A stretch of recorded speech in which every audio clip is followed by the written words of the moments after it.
Gavin Stone is the 11th Dodgers pitcher to go on the injured list. 11! For the Chargers to be a threat, Justin Herbert will have to complete his mastery of the running game. And we can confirm that at least one player on the Rams is going to be healthy enough to play. Good morning. I'm James. This is your daily dose of sports and snark for the greatest sports city in the world, Los Angeles. This is the faithful Angelenos Morning Report. Now it's September 7th, 2024. Good morning from Palo Alto, California, where love is impossible to find because the women are all pampered divorcees and the men have spent so much of their lives stoned that they can't afford soap and shampoo. It's a lovely time to be alive. But whatever. I'm not from here. I'm from down where y'all are. So if you like being in the know about LA sports, click the like button. Click the subscribe button. There's a notification bell. Hit that. It'll let you know when we drop new content. Sharing is caring. Let people know we exist, and by all means comment. Now, before we go through the news and notes, a look at the scoreboard.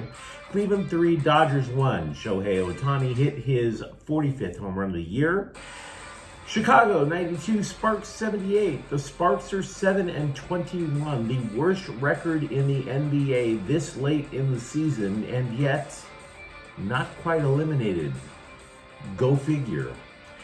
Seattle 3, Angel City FC 2. Alyssa Thompson and Sidney LaRue score. Meanwhile, today, Cleveland's at the Dodgers at 6. Justin Robleski is 1-2 with a 6.82 ERA.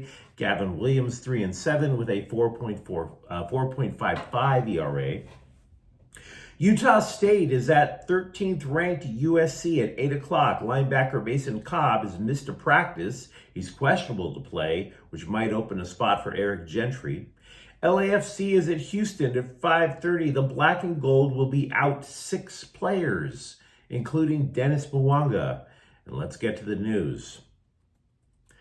I want to open with a story that really pisses me off.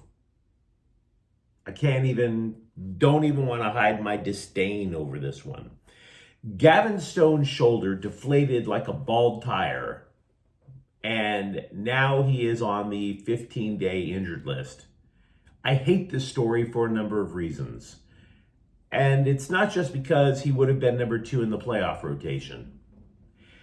It's because Stone, who rallied wonderfully from a poor showing last season into a pretty reliable starter, was the only, let me repeat that, the only Dodgers starter not to go on the injured list this year.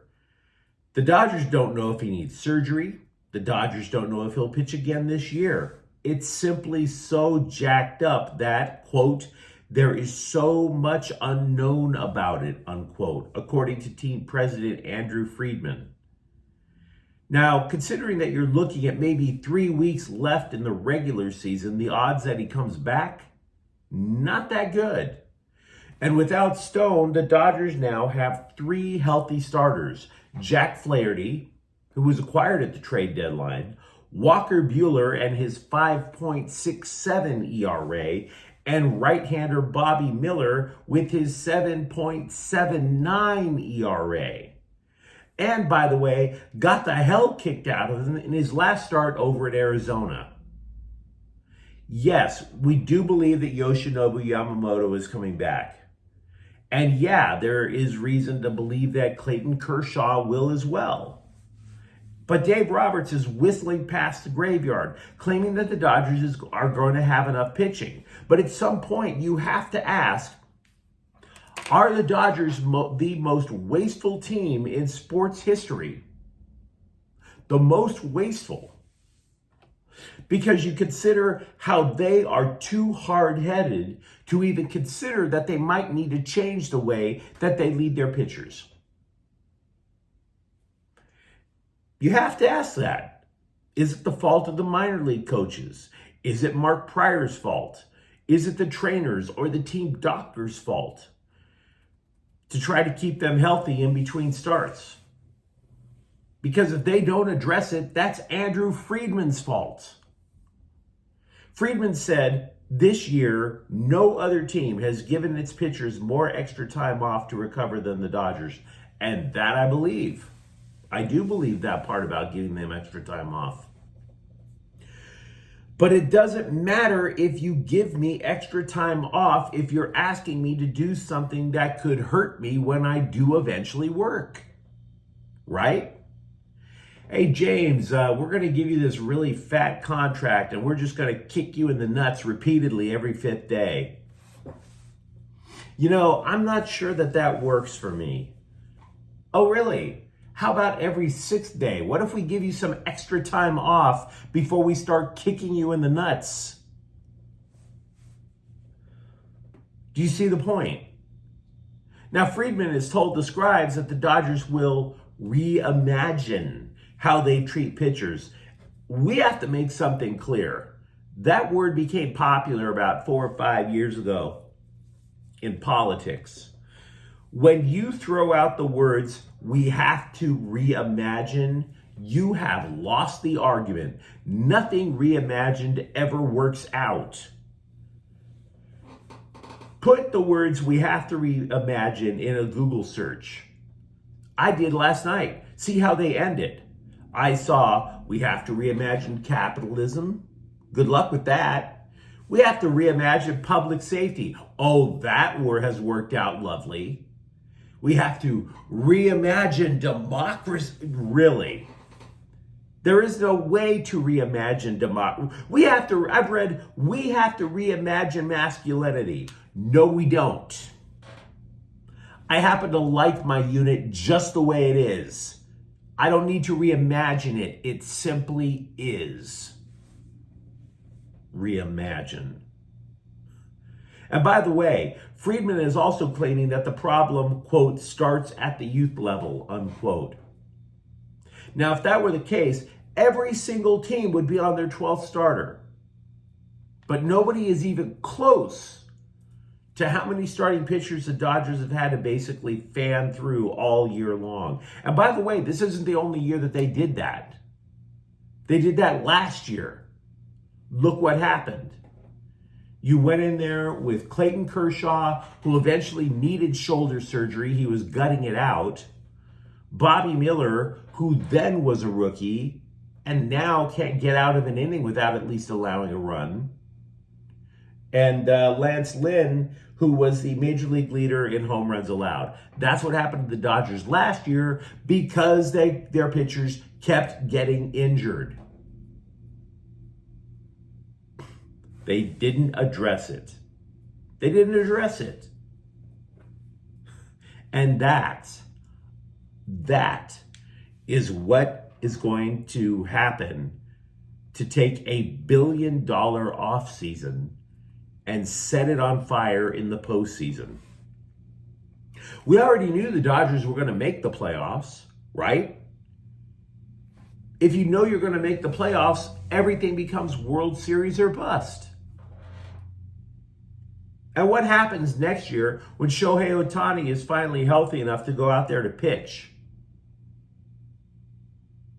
Anybody considered that while we're reimagining things? And yet his arm explodes for the 3rd time because of the Dodger way of pitching that will clearly put him at risk. And that's the memo.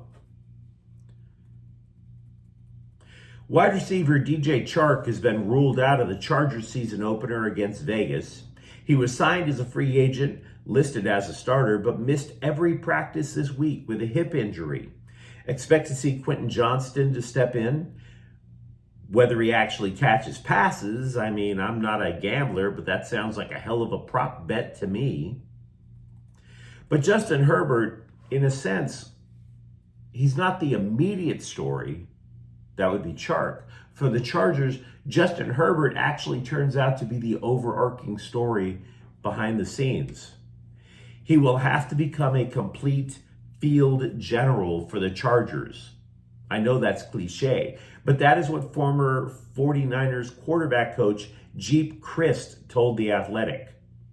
Christ coached the Niners when Jim Harbaugh and now Chargers offensive coordinator Greg Roman led the Niners.